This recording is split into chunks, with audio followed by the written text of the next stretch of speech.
चलिए इलेक्ट्रिसिटी को फटाफट से आरंभ करते हैं विद फुल जोश एंड फुल मोटिवेशन। आ जाएं, ह्यूमन आई बाद में करेंगे, दो चैप्टर हम पहले निपटाएंगे जो कि हमारे इलेक्ट्रिसिटी और लाइट, क्योंकि लास्ट में आते आते होता क्या है ना यार, आप लोगों को नींदे लगने लगती है, मुझे नहीं नींद आती, तुम्हें नींद आती है, फिर तुम कहते हो यार भैया यार अब तो नींद आ रही है यार, तो आखिरी के छोटे छोटे चैप्टर्स जो है वो हम आखिरी में कर लेंगे, अभी हम थोड़े बड़े चैप्टर्स को पहले करते हैं। आ जाओ भाई, करें शुरू। जोश मीटर एक बार कमेंट कर देना, फिर हम शुरू करते हैं।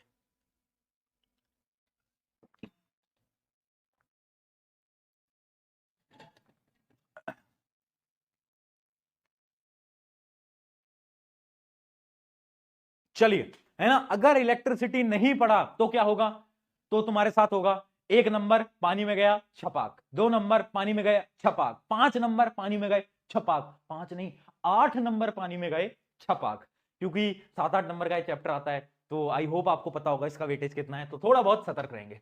चलिए तो स्टार्ट करते हैं इलेक्ट्रिकल चार्ज के साथ। इलेक्ट्रिकल चार्ज आपको पता है, चार्ज एक यूनिट है, चार्ज की यूनिट है, बैटरी सेल, इन सब के अंदर क्या होता है, चार्ज होता है, तो चार्ज बड़ी इंपॉर्टेंट चीज है ना। अब एक बड़ी इंपॉर्टेंट चीज आती है यहां पर, क्वांटाइजेशन ऑफ चार्ज, जिसमें कि बहुत सारे बच्चे कंफ्यूज रहते हैं कि भैया ये क्वांटाइजेशन ऑफ चार्ज क्या है, क्या गड़बड़ है दया, ये मैं समझा देता हूं आज। इमेजिन कर तू मिठाई की दुकान पे गया है ना, और तुमने बोला अरे अंकल जी एक बर्फी पैक कर दो, है ना, तो अंकल जी तुमसे सवाल पूछेंगे 1 किलो चाहिए, 2 किलो चाहिए, 500 ग्राम चाहिए, 200 कितनी चाहिए, और इमेजिन करो तुम बोलते हो अंकल जी मेरे को तो 4.5 ग्राम्स ऑफ बर्फी चाहिए, अंकल जी जो तुम्हें मारेंगे, मतलब इतना मारेंगे कि तुमने सोचा नहीं होगा, है ना। क्यों? क्योंकि अंकल जी के कुछ फिक्स्ड रूल हैं, अंकल जी कह रहे हैं यार या तो 1 किलो ले, 2 किलो ले, 500 ग्राम ले, अब तुम कह रहे हो भैया मुझे तो 4.5 ग्राम चाहिए, कैसे दे देंगे। सिमिलरली जो चार्ज होता है ना, उसका भी एक नियम फिक्स्ड है कि वो इसी क्वांटिटी में मिलेगा, इसी क्वांटिटी में मिलेगा, और उसी क्वांटिटी को, उसी प्रोसेस को हम बोलते हैं क्या, क्वांटाइजेशन ऑफ चार्ज। एक चार्ज जो है वो इंटीगर फॉर्म के अंदर होता है ऑफ एन इलेक्ट्रॉन, मतलब या तो तुम बोलो 1 इलेक्ट्रॉन का चार्ज दे दो, या तो तुम बोलो 2 इलेक्ट्रॉन का दे दो, या तो तुम 5 या 6 या 10, अगर तुम बोलोगे आकर कि मुझे तो 0.2 इलेक्ट्रॉन का चार्ज चाहिए, तो नहीं मिलेगा तुम्हें, सीधी सी बात है, जैसे मिठाई वाले अंकल ने मना कर दिया हम भी मना कर देंगे। तो यहां पर क्या होता है, ये फॉर्मूला याद रखना, Q equals to N E, यहां पर E है चार्ज ऑफ एन इलेक्ट्रॉन, और N जो है वो है नंबर ऑफ इलेक्ट्रॉन। ठीक है, तो अगर तुम बोल रहे हो कि मुझे तो 5 इलेक्ट्रॉन का चार्ज चाहिए, तो तुम्हारे पास कितना चार्ज आ जाएगा, 5 इंटू 1 इलेक्ट्रॉन का चार्ज कितना होता है, यहां पर वैल्यू लिख भी रखी है, इसको याद कर लो, -1.6 इंटू 10⁻⁻⁹। वेरी इंपॉर्टेंट वैल्यू, पूरे चैप्टर के अंदर ये सवाल बार बार आएगा, इस वैल्यू को रट जाओ भाई, ये वैल्यू तो बहुत इंपॉर्टेंट। चलिए आगे बढ़ते हैं। अब देखो तीन चीजें होती हैं, एक होता है कंडक्टर, एक होता है सेमीकंडक्टर, एक होता है इंसुलेटर। कंडक्टर क्या होते हैं, जिनके पास फ्री इलेक्ट्रॉन्स होते हैं, जिसके थ्रू इलेक्ट्रिसिटी आराम से पास हो जाती है।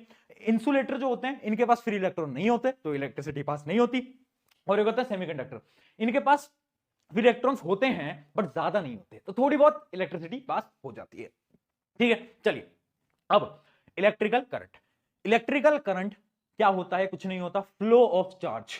जो चार्ज का जो फ्लो है ना, वो क्या कहलाता है, वो कहलाता है हमारा इलेक्ट्रिकल करंट। बट ये डेफिनेशन पूरी नहीं है, अगर तुम एग्जाम के अंदर सिर्फ यही डेफिनेशन लिखकर आओगे नंबर कट सकते हैं। पूरी डेफिनेशन लिखना कि defined as the rate of flow of charge through a cross section, ये बड़ा इंपॉर्टेंट है, through a cross section of a conductor per unit time.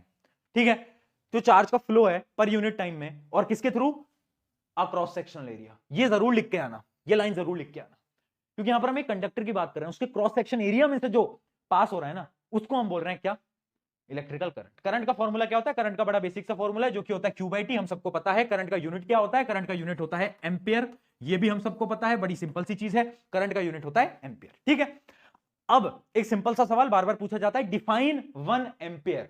Define 1 ampere क्या लिख के आओगे, क्या लिख कर आओगे, 1 ampere is the amount of current when 1 coulomb of charge, 1 coulomb of charge passes in 1 second through a conductor. एक conductor से जब 1 कूलम्ब चार्ज 1 सेकंड के लिए पास करता है, तो वो जो करंट फॉर्म होता है उसको हम बोलते हैं 1 एंपियर। डिफाइन 1 एंपियर कोई बड़ी चीज नहीं है, बट कभी कभार पूछ लेते हैं, तो बी रेडी, हमें तो रेडी रहना है ना। हैप्पी एनिवर्सरी, कहां तुम कहां से सोच के लाते हो यार, तुम मतलब क्या, तुम क्या करते हो, मुझे एक बात बताओ, हैप्पी एनिवर्सरी इसको अलग ही चल रहा है, इसका अलग ही चल रहा है हैप्पी एनिवर्सरी। भाई क्या हो रहा है, इस देश को हुआ क्या, हम इन्हें पढ़ा रहे हैं, ये लिख रहे हैं हैप्पी एनिवर्सरी। अबे भाई तुम अगर ऑफलाइन में होते, एक ना एक तो मुझसे मार खाता आज यार, एक तो मुझसे मार खाता, पक्की बात है। चलो, है ना, अरे ये सुपर चैट मत भेजा करो बेटा मुझे यार, मत भेजा करो। मुझे अच्छा नहीं लगता, तो मुझे पैसे देते हो इसके ऊपर आकर ना, बहुत बार मना कर चुका हूं, फिर से कर रहा हूं, मुझे जरूरत नहीं कि मैं स्टूडेंट से पैसे लूं, है ना, जिस दिन जरूरत पड़ेगी सामने आकर मांग लूंगा, मुझे जरूरत नहीं, तो मुझे मत भेजा करो, ठीक है। चलिए करते हैं हम स्टार्ट। अब एक सवाल आपको करा देता हूं, एक ये सवाल देखना, पहला जो क्वेश्चन है हमारा, फटाफट से इसको देखें, इस सवाल को देखो फटाफट से। सवाल क्या है, a current of 1 ampere is drawn by a filament of a electrical bulb, find the number of electrons passing through a cross section area of a filament in 16 seconds. अब देखो गिवन क्या है, करंट की value given है जो कि है 1 ampere, ठीक है, और हमें टाइम गिवन है जो कि है 16 सेकंड्स। आपको पता है फॉर्मूला क्या होता है, फॉर्मूला ये बोलता है I equals to Q by T. क्या इस फॉर्मूले से मैं चार्ज निकाल सकता हूं? बिल्कुल निकाल सकते हो। चार्ज कितना है, चार्ज कितना है, तो चार्ज जो है वो हमारा आ जाएगा कितना, 16 कूलम। ये आ गया मेरा कितना, चार्ज आ गया मेरा, ये आ गया मेरा क्या, चार्ज आ गया, हाँ है ना, बोल चार्ज आ गया। मुझे निकालना क्या है, मुझसे पूछ रहा है find the number of electrons, find the number of electrons. कैसे निकालोगे, एक फॉर्मूला होता था Q इक्वल्स टू NE, होता था, हाँ होता तो था यार। अब क्या करोगे, बस अब तो सॉल्व कर दो, अब तो कुछ नहीं बचा, अब तो कुछ नहीं बचा।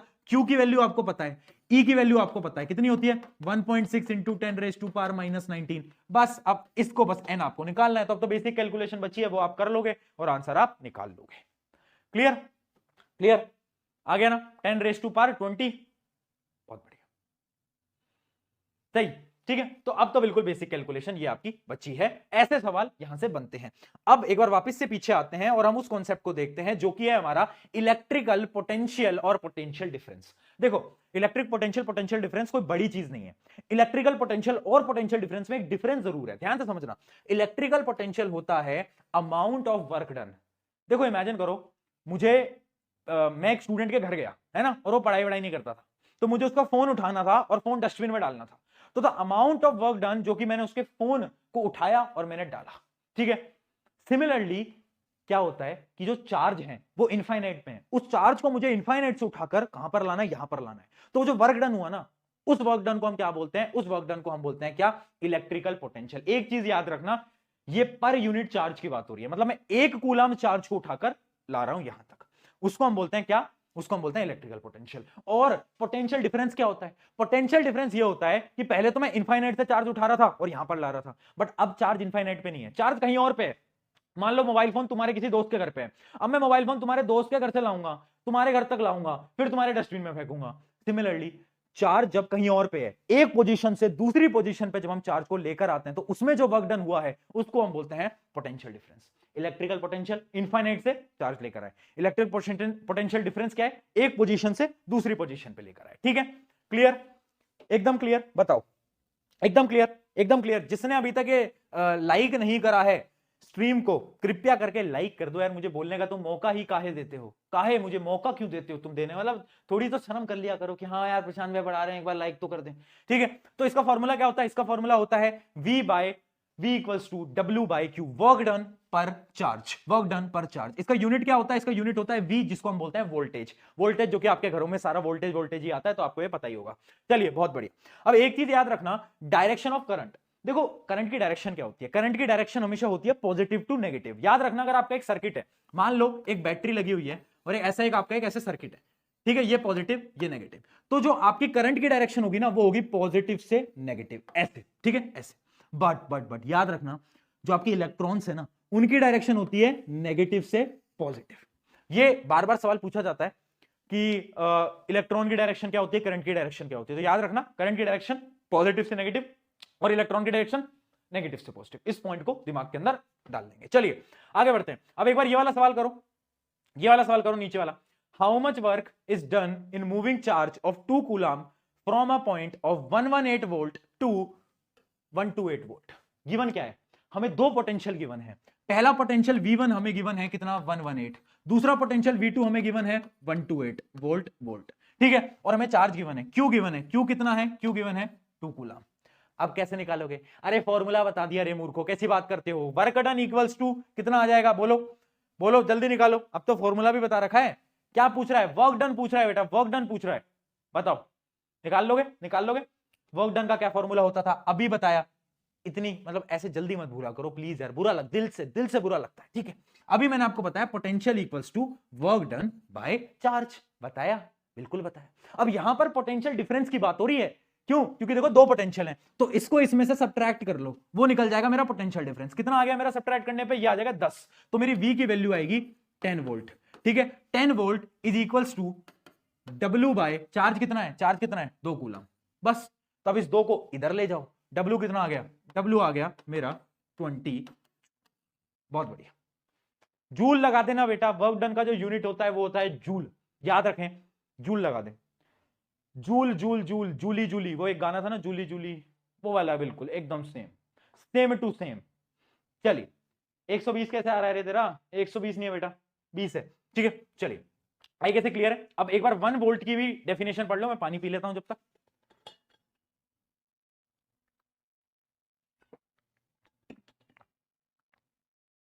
चलो देखो 1 वोल्ट की क्या डेफिनेशन है। 1 वोल्ट आपको पता है वोल्टेज का फॉर्मूला क्या था? Work done by charge. तो मतलब 1 वोल्ट की क्या डेफिनेशन होगी? 1 volt is when 1 joule of work is done on a unit positive charge to move it from one point to another. जब हम एक पॉइंट से दूसरे पॉइंट हम 1 कूलम्ब के चार्ज को लेकर जाते हैं और उसमें हम वर्क डन करते हैं कितना? 1 जूल, तब जो आपका पोटेंशियल डिफरेंस बनता है उसको हम बोलते हैं क्या? 1 वोल्ट। तो डिफाइन 1 वोल्ट भी बार बार पूछा जाता है, याद रखेंगे। ठीक है, अब हम फटाफट से आगे बढ़ रहे हैं इलेक्ट्रिकल सर्किट की तरफ। ठीक है, आ जाओ इलेक्ट्रिकल सर्किट हम देखते हैं। इलेक्ट्रिकल सर्किट के कुछ एलिमेंट्स हैं जो कि आई होप आपको पता होगा। एक होती है आपकी बैटरी, बैटरी के बारे में सबको पता है। कुछ इंपॉर्टेंट बता देता हूं जो कि आपको नहीं पता होगा। आओ थोड़ा सा जूम कर लेते हैं, 1 मिनट जरा, थोड़ा सा जूम कर लेते हैं बेटा, थोड़ा सा आ जाए। देखो बैटरी आपको पता है कैसी दिखती है, सेल कैसा दिखता है, बैटरी कैसे दिखती है, सबको मालूम है। इसमें तो कुछ नया नहीं है, इसमें तो कुछ नया नहीं है। एक इंपॉर्टेंट चीज बता देता हूं जो कि अमीटर। देखो ये आपका अमीटर, ये आपका volt meter. Ammeter volt meter, ammeter क्या करता है? करंट को नापता है। वोल्ट मीटर क्या करता है? वोल्टेज को नापता है। याद रखेंगे, अमीटर क्या करता है? करंट को नापता है। वोल्ट मीटर क्या करता है? वोल्टेज को नापता है। बहुत ज्यादा इंपॉर्टेंट है, अभी सवाल करेंगे तब आपको समझ भी आएगा।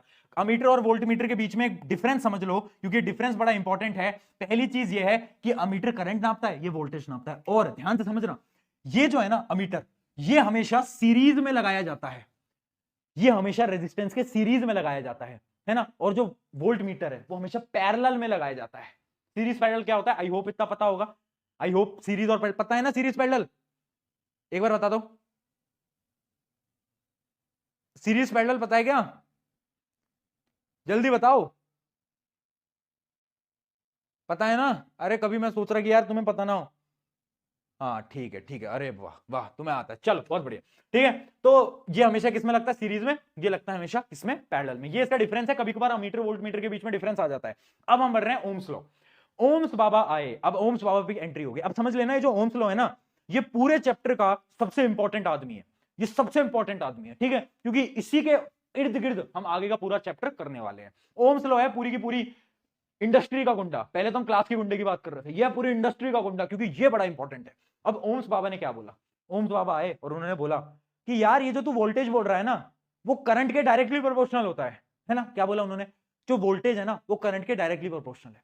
अगर तुम ये चीज एग्जाम के अंदर लिखकर आ गए, अगर मान लो सवाल आ गया डिफाइन ओम्स लॉ और तुम लिख के आ रहे हो V is directly proportional to I, number नहीं मिलने वाले।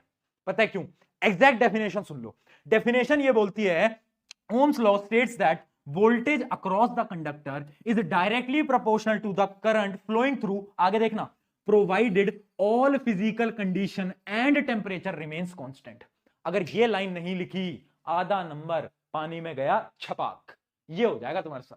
ठीक है, तो याद रखना ओम्स लॉ तब वैलिड होता है जब कोई फिजिकल कंडीशन में छेड़छाड़ नहीं कर रहे हैं, और दूसरी चीज क्या, टेम्परेचर में भी कोई छेड़छाड़ नहीं कर रहे, टेम्परेचर भी हमारा कांस्टेंट रहना चाहिए। ठीक है, ये दो चीजें आपको एकदम याद रहनी चाहिए। ठीक है, फॉर्मूला क्या आएगा? फॉर्मूला होता है ओम्स लॉ का V equals to I R, जिसमें R क्या होता है? R होता है रेजिस्टेंस। क्या होता है? रेजिस्टेंस। रेजिस्टेंस क्या चीज है? जैसे कि तुम पढ़ाई कर रहे हो, है ना, तुम पढ़ाई कर रहे हो और अचानक से नेहा का मैसेज आ गया और फिर तुम नेहा से बात करने चले गए, तो पढ़ाई के लिए नेहा क्या है तुम्हारे लिए? रेजिस्टेंस, है ना। अब ये वीडियो नेहा को मत भेज देना वरना दिक्कतें बढ़ जाएंगी, पर समझो कि जो चीज तुम्हें रोक रही है वो है रेजिस्टेंस। सिमिलरली जो कंडक्टर को करंट फ्लो करने से रोक रही है वो क्या? वो है हमारी रेजिस्टेंस। रेजिस्टेंस का यूनिट क्या होता है? रेजिस्टेंस का यूनिट होता है ओम। इसको हम ऐसे रिप्रेजेंट करते हैं, ओम होता है इसका यूनिट। ठीक है भैया वीडियो भेज दूंगा नेहा को, क्या बात है, चलो, है ना। आई होप ये एकदम क्लियर हो गया होगा। है ना। चलिए आगे बढ़ जाते हैं हम। अब ये ग्राफ बड़े इंपॉर्टेंट है, इन ग्राफ को ध्यान से सुन लो क्योंकि इन ग्राफ पे ना हर साल सवाल आ रहा है। देखो ये सवाल आता है कि एक ग्राफ है v और i का, इसकी जो स्लोप है ना, ये स्लोप क्या रिप्रेजेंट करती है, और ये ग्राफ है i और v का, इसकी जो स्लोप है क्या रिप्रेजेंट करती है। तो आपको पता है v बाय i क्या होता है, r के बराबर होता है, r के बराबर होता है। तो इस ग्राफ की जो स्लोप है वो क्या रिप्रेजेंट करेगी, रेजिस्टेंस। क्या रिप्रेजेंट करेगी, रेजिस्टेंस। जबकि इसकी स्लोप क्या रिप्रेजेंट करेगी, इसकी स्लोप होगी i बाय v, जो कि बराबर होगी 1 बाय r के। ध्यान से देख लो 1 बाय r के, ठीक है 1 बाय आर के। तो ये जो स्लोप होगी ये किसके बराबर होगी, 1 बाय आर के। आई होप ये पॉइंट आपको एकदम क्लियर हो गया होगा। चलिए बेटा बहुत बढ़िया, इसी जोश के साथ आगे बढ़ जाते हैं। ये जो ग्राफ वाला था इस पे सवाल बन जाता है, कैसा बन जाता है, आपको एक ग्राफ दे देंगे, इमेजिन करो ये वाला आप ग्राफ मान लो, और इस ग्राफ के अंदर आपको क्या करेंगे कि आपको कुछ लेबल करने को, जैसे मान लो ये ग्राफ है, ठीक है। अब इसमें बोल दिया ये वी आई ग्राफ है, ये वी आई ग्राफ है, और आपको यहां पर दे देंगे एक जगह के दो कोऑर्डिनेट्स आपको दे देंगे, जैसे कि यहां पर आपको दे दिया 20 और यहां पर आपको दे दिया 10, और आपसे पूछेंगे रेजिस्टेंस निकाल दो भैया, रेजिस्टेंस निकाल दो। कैसे निकालोगे, रेजिस्टेंस क्या होगा v बाय आर, v क्या है 20, i क्या है 10, आंसर कितना आ जाएगा 2। ठीक है क्लियर, क्लियर बहुत बढ़िया। Neha is equals to resistance. अरे तुम पिटवाओगे यार, ऐसा मत करो, सारी नेहा ऑफेंड हो जाएंगी। एक तो नेहा नाम भी बड़ी लड़कियों का होता है, प्लीज ऐसा मत करो यार, है ना। चलो ठीक है, तो आई होप ये सारे पॉइंट क्लियर हो गया होगा। अब आगे बढ़ते हैं, फैक्टर्स इफेक्टिंग रेजिस्टेंस। रेजिस्टेंस को कौन कौन से फैक्टर इफेक्ट करते हैं। पहला फैक्टर है length of the wire, wire की जो लेंथ है ना बेटा उससे बड़ा इफेक्ट होता है। अब रेजिस्टेंस को तुम समझो रोड के एग्जांपल से, तुम्हें याद रह जाएगा, याद करने की जरूरत नहीं है, एक एग्जांपल से समझाता हूं। देखो मान लो एक सड़क है, ठीक है, उस सड़क पे बहुत ट्रैफिक होता है। अगर वो सड़क लंबी होगी तो ट्रैफिक ऑब्वियस सी बात है बढ़ता जाएगा, है ना। तो अगर मेरा रेजिस्टेंस ज्यादा कहां पर होगा, जब मेरी लेंथ जो है वो इंक्रीज होती जाएगी, रोड बड़ा होगा रेजिस्टेंस बढ़ता जाएगा। सिमिलरली अगर मैं अपने रोड को चौड़ा कर दूं, बड़ा कर दूं, एरिया उसका इंक्रीज कर दूं, तो क्या होगा, ट्रैफिक कम हो जाएगा, हाँ है ना, है ना। सिमिलरली अगर मैं एरिया ऑफ क्रॉस सेक्शन को क्या कर दूं, बढ़ा दूं, तो रेजिस्टेंस क्या होगा, कम हो जाएगा। तो पहली चीज ये है कि R is directly proportional to L और R is inversely proportional to A।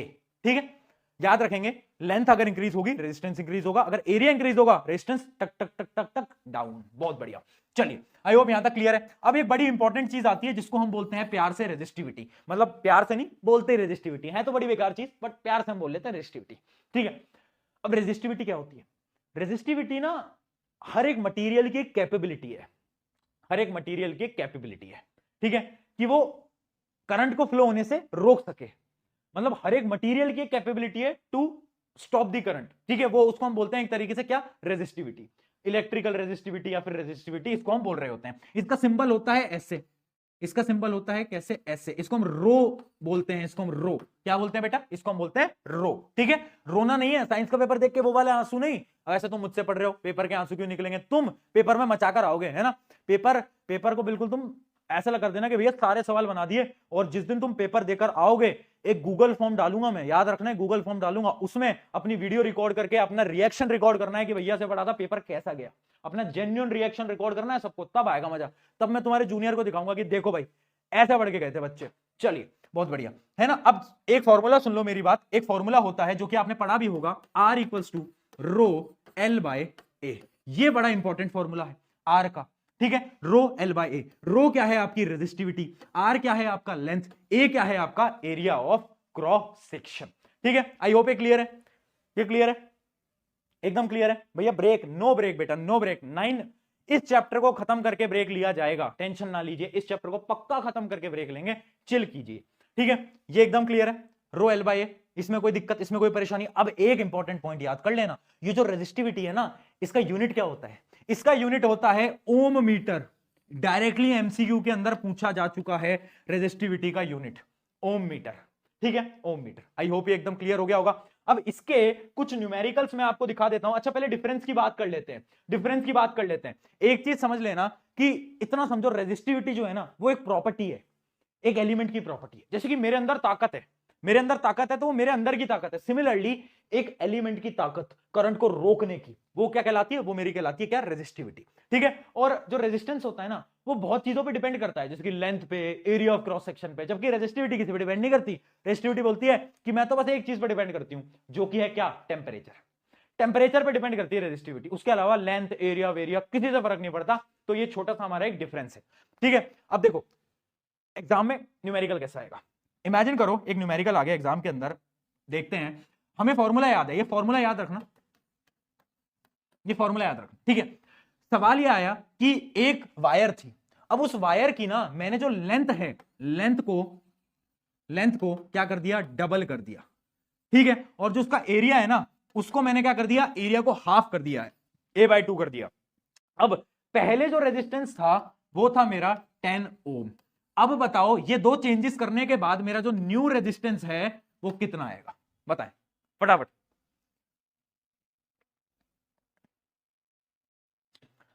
Resistivity depends on, yes resistivity material की ही प्रॉपर्टी है बेटा, तो मटेरियल पे तो डिपेंड ही करेगी ना, ठीक है। कर लिया हमने।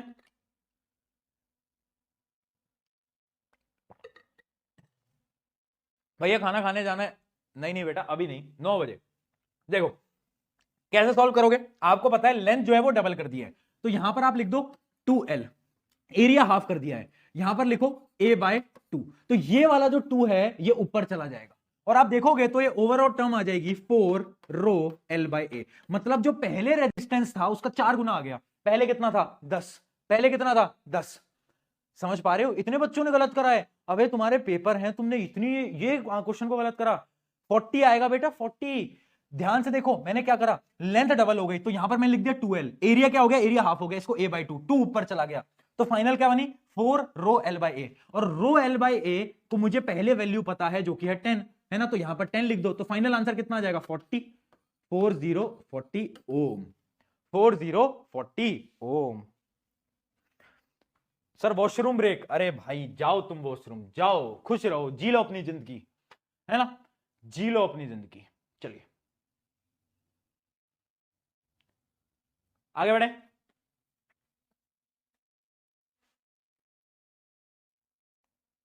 आगे बढ़े, चलिए अब ये सवाल देख लेते हैं एक बार, इस सवाल को भी फटाफट से कर लेते हैं। The potential difference between the terminals of electrical heater is 60 volt when draws a current of 4 ampere. देखो आप, मैं बोल रहा हूं गिवन लिखो सबसे पहले, V1 हमें गिवन है कितना, V1 हमें गिवन है 60 वोल्ट, हमें बोला है करंट जो है, करंट इस केस के अंदर कितना है, वो है हमारा I1, बोला है हमें 4 एम्पियर, ठीक है। आगे बोल रहा है what current will be heater draw if potential is increased to 120। अगर मैंने मेरे पोटेंशियल को, अब मैंने जो नेक्स्ट पोटेंशियल दिया वो दे दिया मैंने 120, तो जो मेरा ये जो करंट है ना I2, ये कितना होगा, सवाल ये है, सवाल ये है, सवाल ये है।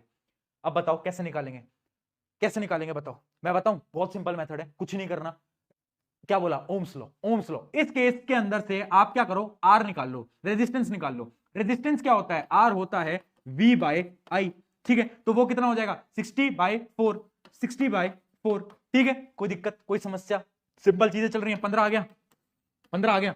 अब हीटर तो सेम है, हीटर तो सेम है, बस वोल्टेज ही तो बढ़ाया है, हीटर तो मेरा वही है। जब हीटर वो है तो रेजिस्टेंस बदलेगा क्या, नहीं बदलेगा। तो भैया इस केस के अंदर भी रेजिस्टेंस तो इतना ही रहेगा, 15 ही रहेगा, और मुझे वोल्टेज गिवन है, तो क्या अब मैं क्या निकालूं, क्या अब मैं अपना आई निकाल सकता हूं, बोलो आई निकाल सकता हूं, बिल्कुल निकाल सकता हूं। आई क्या होता है, V/R होता है, V की वैल्यू है 120, ये है 15, तो आंसर आ जाएगा 120/15। क्या आ रहा है फाइनल आंसर, डिवाइड कर लो, कितना आ रहा है बेटा, बहुत बढ़िया 8, है ना, आंसर आ रहा है 8 एम्पियर्स। बहुत से कॉन्ग्रेचुलेशंस, अच्छा सवाल आपने कर लिया है, बहुत बढ़िया। इस प्रकार के आपके बोर्ड के अंदर सवाल आने वाले हैं, बस एक चीज याद रखनी है, फिजिक्स के अंदर कैलकुलेशन मिस्टेक ना करें, क्योंकि अगर आपने कैलकुलेशन मिस्टेक करी तो कहीं ना कहीं इसमें तेरा घाटा मेरा कुछ नहीं जाता, है ना। चलिए अब देखते हैं सीरीज और पैरेलल कॉम्बिनेशंस को फटाफट से। देखो इसकी एक डेरिवेशन है, अब देखो डेरिवेशन कभी कभार पूछ ली जाती है ना, तो प्लीज इन डेरिवेशंस को देख के जाना, याद करने की जरूरत नहीं है, बट आप एक बार देखोगे तो आपको ऑटोमेटिकली याद हो जाएंगी। अब सीरीज के अंदर क्या होता है, बस आप एक दो कॉन्सेप्ट समझ लेना, रेजिस्टेंस लगे हुए हैं एक साथ, सीरीज के अंदर हमेशा जो करंट है ना, वो करंट हमेशा सेम जाएगा, करंट नहीं बदलेगा। जैसे इमेजिन करो इस केस में जो करंट जा रहा है ना मेरा यहां से, वो सेम ही रहेगा, इसके लिए भी, इसके लिए भी, इसके लिए भी, करंट नहीं बदलेगा, करंट सेम रहेगा, बट वोल्टेज तीनों के लिए अलग अलग हो जाएगा, वोल्टेज मेरा डिवाइड कर जाता है, वोल्टेज मेरा डिवाइड कर जाता है। तो ये मेरी सीरीज में बस दो चीजें याद रखनी है, वोल्टेज डिवाइड, करंट सेम। अब इसकी एक पूरी की पूरी डेरिवेशन होती है ना, वो डेरिवेशन समझाने के लिए हमें बहुत टाइम लगाना पड़ेगा, बट वो डेरिवेशन मैं आपके लिए लिखकर जरूर लेकर आया हूं। वो डेरिवेशन आप प्लीज देखिए एक बार, आप इसको नोट, या नोट नहीं, आप स्क्रीनशॉट ही ले लीजिएगा। चलो एक बार इसका स्क्रीनशॉट ले लीजिए फटाफट।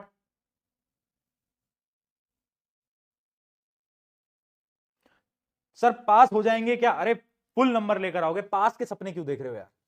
छोटे सपने देखोगे तो छोटा होगा, सपने तो बड़े देखो यार, कम से कम ये तो बोलो यार कर लेंगे यार, अच्छे नंबर लेकर आएंगे, अच्छे नंबर लेकर आएंगे। तो इतने वो मत करो है ना, ऐसे छोटे छोटे सपने मत देखो, पास हो जाएंगे क्या होगा, ठीक है। चलो तो ये अपना क्या है, ये अपना एक डेरिवेशन है। इस डेरिवेशन में बेसिकली कर क्या रहे हैं, मैं आपको ऊपर ऊपर से समझा भी देता हूं कि देखो हमें पता है वोल्टेज डिवाइड होता है, यहां पर वोल्टेज कितना है, यहां पर है वोल्टेज V, तो मैं बोल सकता हूं V equals to V1 plus V2 plus V3, ठीक है, क्योंकि V1 यहां पर, V2 यहां पर, V3 यहां पर। अब मुझे कुछ नहीं करना है, मुझे बस ओम्स लॉ लगाना है। यहां पर ओम्स लॉ क्या बोलता है, I R1 plus I R2 plus I R3, ठीक है, और यहां पर भी करंट I है और ये अपना R नेट है, ठीक है। तो I से सारे I कट जाएंगे और आपकी जो R नेट की वैल्यू आएगी, R net will equals to R1 plus R2 plus R3, ठीक है। ये बस डिराइव हो गया, ये बस डिराइव हो गया। मतलब हमने क्या डिराइव करा कि सीरीज के अंदर हम कुछ नहीं करते, हम बस रेजिस्टेंस को ऐड कर देते हैं, हम ऐड कर देते हैं। बताओ, अरे यार इतनी सिंपल सी चीज थी, उसमें भी क्या है ना, मतलब कुछ मुश्किल नहीं है, इतने सिंपल सिंपल से सवाल आते हैं। चलो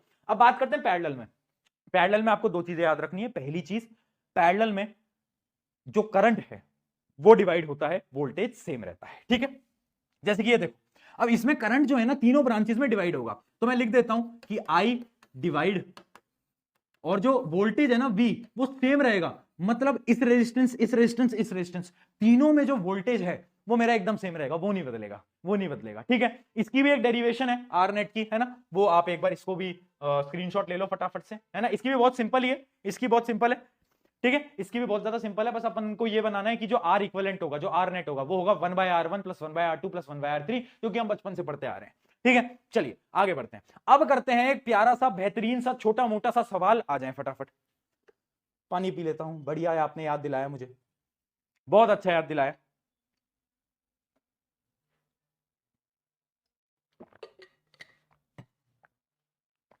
करो भाई,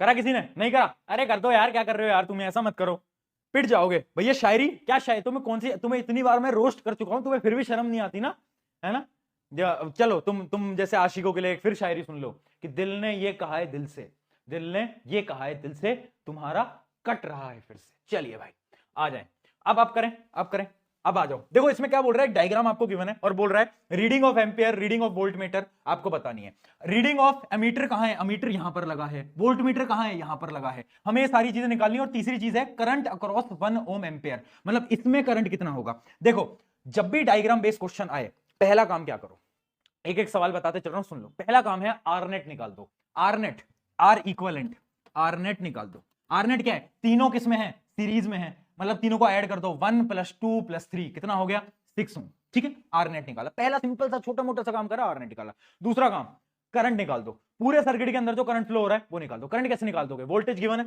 वोल्टेज गिवन है, V = 12 वोल्ट गिवन है ना। करंट कैसे निकालोगे, V = IR होता है ना। तो करंट क्या होगा, करंट होगा V/R, मतलब 12/6 = 2 एम्पियर। यहां तक क्लियर है, मैंने पूरे सर्किट में फ्लो होने वाला करंट निकाल दिया। Clear, clear. अब देखो दिमाग, यहां पर देखना, इस पूरे सर्किट में सीरीज में है, सीरीज में क्या मेरा करंट सेम रहता है ना, हाँ भैया सेम सेम रहता है। तो जो करंट यहां से निकलेगा, सबके बीच में करंट वही जाएगा।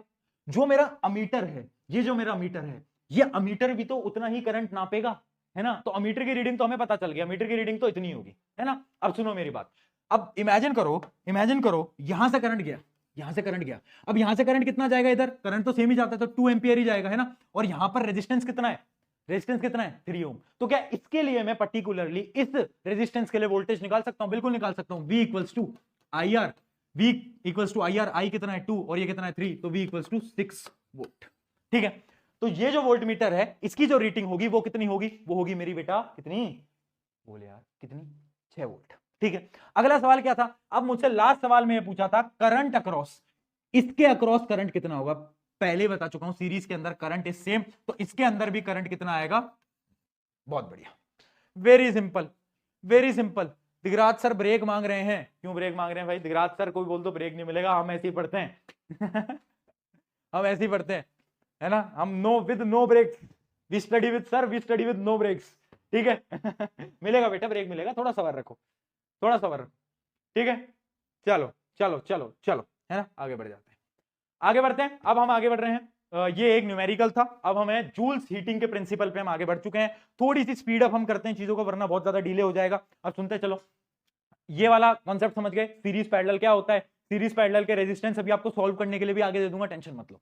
देखो जूल हीटिंग प्रिंसिपल क्या बोलता है, जूल हीटिंग प्रिंसिपल 3-4 चीजें बोलता है। क्या बोलता है? पहले बोलता है कि एक वायर है, उस वायर में से अगर करंट जाएगा ना तो यार उसमें हीट प्रोड्यूस होगी। मैंने उसकी बात मान ली, मैंने कहा ठीक है यार हीट प्रोड्यूस होगी, मैं तेरी बात मान लेता हूं, बट हम कैसे नापेंगे कि हीट कितनी प्रोड्यूस होगी? तो उन्होंने कुछ मेजरमेंट दिए। मेजरमेंट क्या दिए, ध्यान से सुनना। पहली लाइन उन्होंने बोली कि जो हीट प्रोड्यूस होगी ना, वो हीट जो होगी वो डायरेक्टली प्रोपोर्शनल होगी किसके? करंट के स्क्वायर के।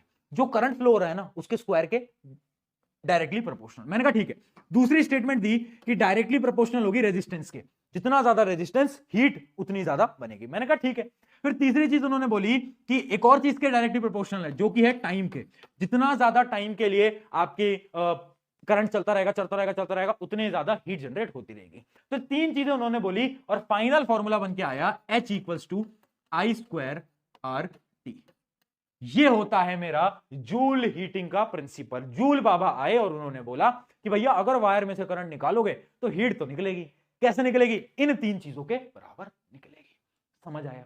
समझ आया। अब इसकी एक बड़ी ही इंपॉर्टेंट डेरिवेशन है और वो डेरिवेशन प्लीज याद कर लेना, बार बार पूछी जाती है। समझा भी देता हूं, आ जाओ फटाफट। देखो पहला आपको पता है एक फॉर्मूला होता है V=W/Q। वोल्टेज इक्वल्स टू किसके बराबर होता है? Work done by charge. ये हमने पढ़ा था, पोटेंशियल, इलेक्ट्रिक पोटेंशियल का बेसिक फॉर्मूला हमें पता है। अब देखो, अब मैं क्या करूंगा, मैं बोलता हूं W=VQ, है ना, कोई दिक्कत तो नहीं है, इसको इधर शिफ्ट कर लिया बस। अब सुनो, चार्ज क्या होता है? चार्ज क्या होता है? चार्ज का एक फॉर्मूला होता था I=Q/T, current equals to charge by time, है ना। चार्ज क्या होगा? Charge equals to current into time. तो इस Q को मैं रिप्लेस कर देता हूं और यहां पर मैं लगा देता हूं W=VIT। कोई दिक्कत? VIT।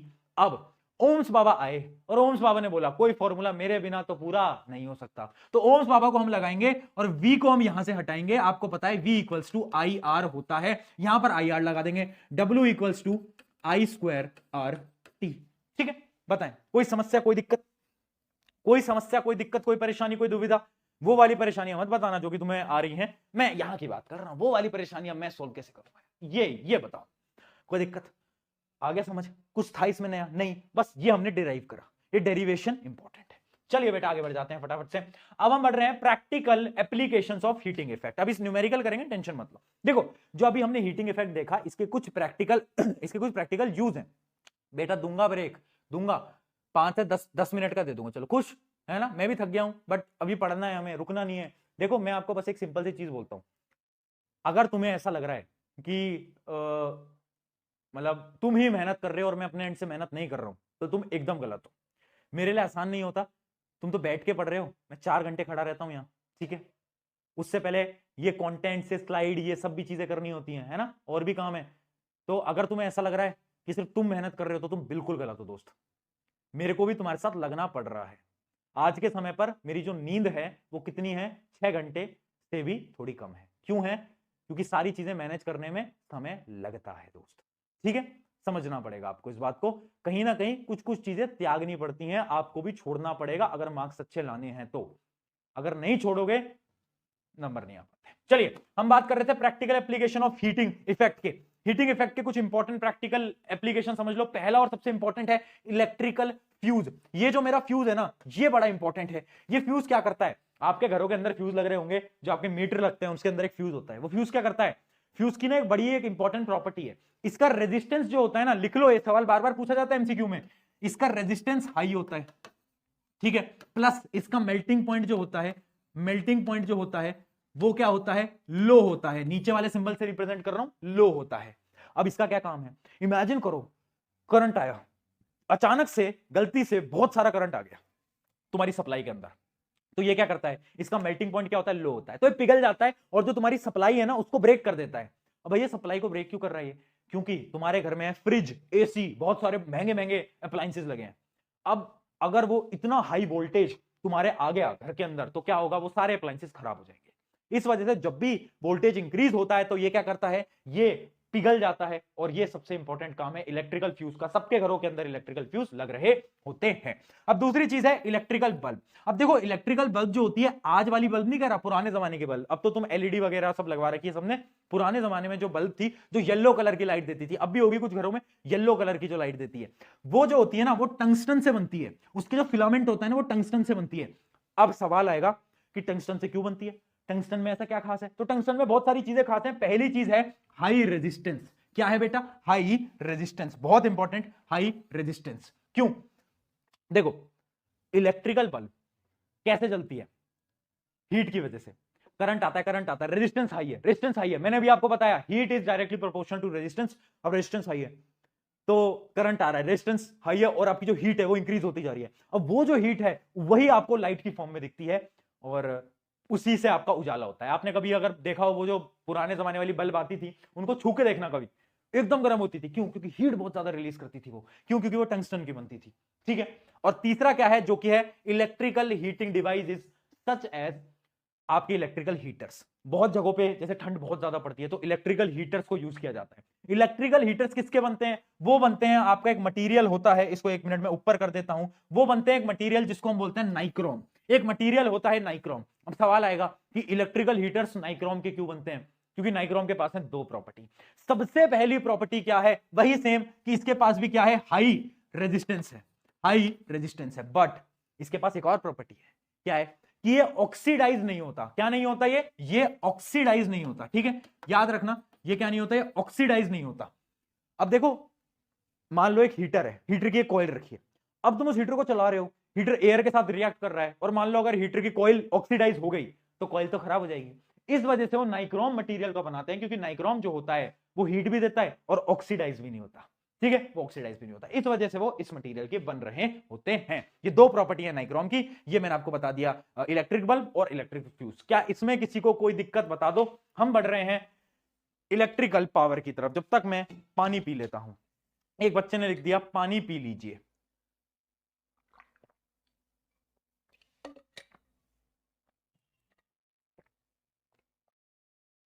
Today you are looking hand same.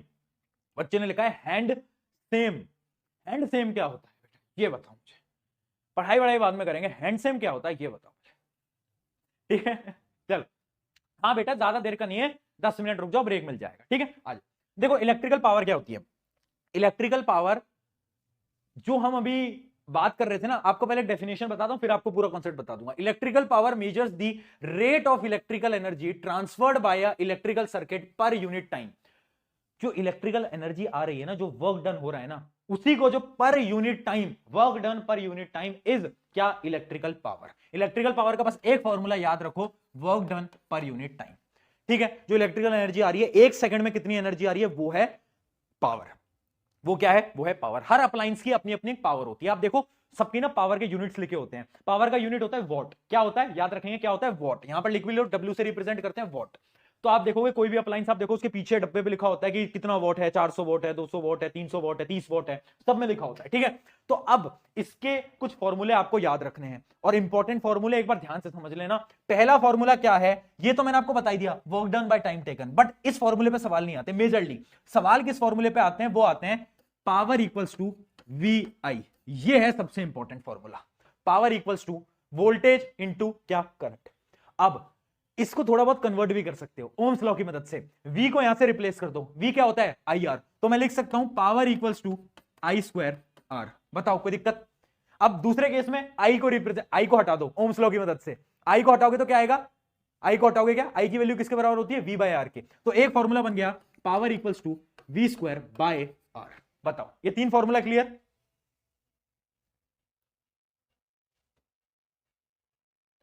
बताएं, क्लियर? बहुत बढ़िया। चलिए, तो ये हमारे कुछ फॉर्मूले थे किसके?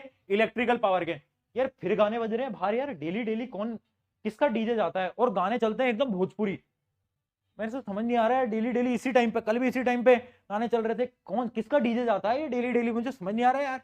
चलो आगे बढ़ते हैं। अब एक कॉन्सेप्ट है कमर्शियल यूनिट ऑफ एनर्जी। देखो आपके घर में जो होता है ना, आपके घर में ना नॉर्मली पावर के थ्रू या फिर हीट के थ्रू ऐसे बिजली आपकी कैलकुलेट नहीं होती। एक कमर्शियल यूनिट होता है, एक कमर्शियल यूनिट होता है बिजली कैलकुलेट करने का, जिसको हम बोलते हैं kilowatt hour, kilowatt hour. ठीक है, अब अगर आपको वॉट को किलो वॉट में करना है, अगर आपको, जैसे मैं आपको एक चीज बता देता हूं, 1 kilowatt is equal to 10⁻³ watt. ये याद रखें, ये याद रखें। ठीक है, अगर हमारी बिजली हम कैलकुलेट करेंगे ना, तो हम उसको नॉर्मली कैलकुलेट नहीं करेंगे, पहले हम उसे किलो वॉट में कन्वर्ट करेंगे और फिर उसे आर से मल्टीप्लाई करेंगे, तभी उसका यूनिट आता है किलो वॉट आर। अभी आपको समझ नहीं आ रहा होगा, सवाल करोगे एकदम क्लियर हो जाएगा, टेंशन नहीं लेनी। ठीक है, एकदम क्लियर हो जाएगा। अभी आप बस इतना समझो कि जो कमर्शियल यूनिट होता है वो क्या होता है, किलो वॉट आर। ठीक है, अब एक चीज और याद रखना है यहां पर, बड़ी इंपॉर्टेंट चीज है। 1 kilowatt hour is equals to 3.6 into 10⁻6 joule. Joule, joule किसका यूनिट होता था, वर्क डन का। जूल किसका यूनिट होता था, वर्क डन। तो अगर इमेजिन करो सवाल में आपको एनर्जी दे रखी है, आपको जूल के अंदर एनर्जी दे रखी है, और आपको बोला है कि ये बताओ कि कितने पैसे आपको देने पड़ेंगे, तो उसके लिए आपको क्या करना पड़ेगा, पहले इसको किलोवाट आवर में कन्वर्ट करना पड़ेगा। एक एग्जांपल से समझते हैं, उससे आपको बहुत आसानी से समझ आ पाएगा। इमेजिन करो आपको गिवन है कि जो एनर्जी है जो मैंने कंज्यूम करी है, इमेजिन करो आप प्रशांत भैया के घर में जो एनर्जी कंज्यूम हुई है वो कितनी हुई है, वो हुई है हमारी 7.2 इंटू 10⁻6 जूल। ठीक है, ये हमें गिवन है, ये हमें गिवन है ना। अब तुमसे बोल रहा है कि 1 किलोवाट, ये पहला चीज है। अब तुमसे बोल रहा है कि 1 किलोवाट आर की जो कॉस्ट है ना मेरे घर के लिए, वो है 8 रुपीस। 8 रुपीस मतलब हर 1 किलोवाट आर पे मुझे 8 रुपए देने पड़ेंगे, 8 रुपए मुझे देने पड़ेंगे। ठीक है, अब बताओ कि मुझे कितने ओवरऑल पैसे देने पड़ेंगे अगर मैं इतनी एनर्जी कंज्यूम करता हूं तो। बताएं, थोड़ा टिपिकल बट आसान।